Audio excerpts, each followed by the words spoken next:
General category के लोगों के लिए सरकार का एक बहुत ही अच्छा तोहफा इंट्रोड्यूस किया गया है। एक बिल लाया गया है। उस बिल में ऐसा कहा गया है कि हर एक यूजीसी से मान्यता प्राप्त इंस्टीट्यूशंस के अंदर इक्विटी स्क्वाड का गठन किया जाएगा और इस स्क्वाड का काम होगा जनरल कैटेगरी के लोगों के ऊपर नज़र रखना, ये देखना कि ये लोग जो हैं एससी एसटी या ओबीसी वर्ग के लोगों के ऊपर कोई टिप्पणी तो नहीं कर रहे हैं, कोई जाति सूचक शब्द का इस्तेमाल तो नहीं कर रहे हैं।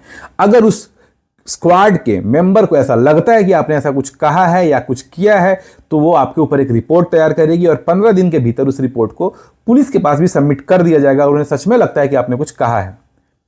अब एक रोचक बात बताता हूं आपको कि इस स्क्वाड में, इक्विटी स्क्वाड में जो मेंबर होंगे वो सिर्फ एससी एसटी और ओबीसी वर्ग के लोग ही होंगे।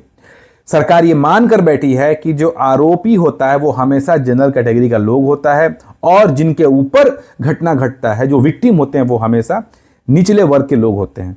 भारत में 92% तक एससी एसटी जो केसेस होते हैं वो फर्जी होते हैं, ये सुप्रीम कोर्ट का कहना है।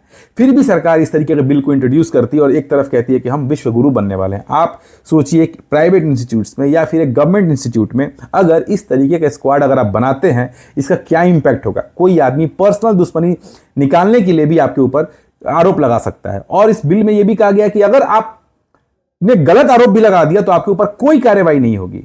मतलब ये कहां का न्याय है, ये कैसा बिल है, इस बिल की आवश्यकता क्या थी, किसने प्रोटेस्ट किया था इस तरीके के बिल को इंट्रोड्यूस करने के लिए।